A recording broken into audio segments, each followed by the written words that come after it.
ज्या माणसांना दुसऱ्यांबरोबर रिलेट होण्याची पॉवर आहे, दुसऱ्यांचे प्रॉब्लेम अंडरस्टँड करण्याची पॉवर आहे, they can create the world.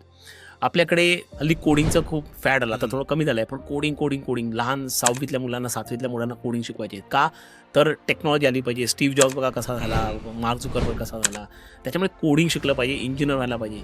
परंतु आपण पुन्हा एकदा त्या सगळ्या टेक्नॉलॉजीमधल्या लोअर एंड स्किलला जातो की बाबा कोडिंग शिक, कुठेतरी कोडरची नोकरी मिळेल आणि कर.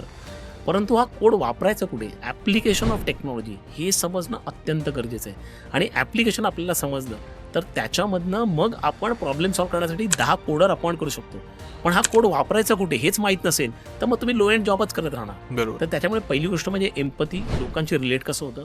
दुसरी गोष्ट म्हणजे प्रॉब्लेम आयडेंटिफाय कसा करायचं, म्हणजे ॲप्लिकेशन ऑफ टेक्नॉलॉजी. आणि टेक्नॉलॉजी तुम्ही इग्नोर करू शकत नाही, दुर्दैवाने किंवा सुदैवाने कसंही म्हणा, कारण आता technology is part of our life. अगदी बरोबर. भाजी विकणारी साधी बाई, अनपढ बाई असेल ती पण आपल्याला UPI पेमेंट करते आणि मोबाईल फोन व्यवस्थित वापरते.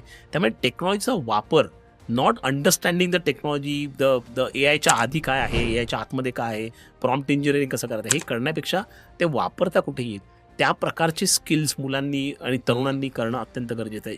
Application of technology. तिसरा महत्त्वाचा गोष्ट मी म्हणालो तसं प्रॉब्लेम आयडेंटिफिकेशन.